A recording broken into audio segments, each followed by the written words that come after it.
Mon oncle, la fameux bricoleur, faisait en amateur des bombes atomiques. Sans avoir jamais rien appris, c'était un vrai génie, question de travaux pratiques. Il s'enfermait toute la journée au fond de son atelier pour faire des expériences. Et le soir, il rentrait chez nous et nous mettait en transe en nous racontant tout.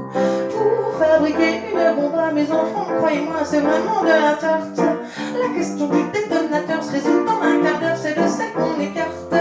En ce qui concerne la bombage, c'est pas beaucoup plus vache, mais une chose me tourmente, c'est que celle de ma fabrication monte un rayon d'action de 3,50 m. Il y a quelque chose qui cloche là-dedans. Ah si! J'y retourne immédiatement.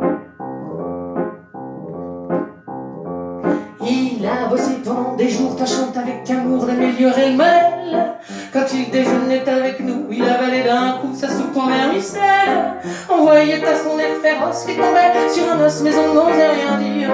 Et puis un soir, pendant le repas, la tonton qui soupire et qui nous fait comme ça.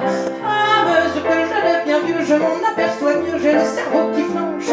Soyons sérieux, disons le mot, c'est même plus un cerveau, c'est comme de la sauce blanche.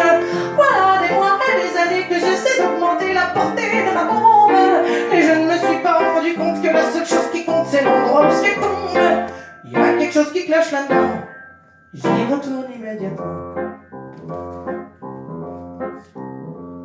Sachant proche le résultat, tous les grands chefs d'État lui ont rendu visite. Il les reçut et s'excusa de ce que sa gagnante était aussi petite. Mais sitôt qu'ils sont tous entrés, il les a enfermés en disant « Soyez sages !» Et quand la bombe a explosé de tous ces personnages, il n'en est rien resté. Tonton devant ce résultat ne se dégonfla pas et joua les andouilles. Au tribunal, on l'a traîné et devant les jurés, le voilà qui bafouille. Messieurs, c'est un hasard affreux, mais je jure devant Dieu comme mon âme et conscience.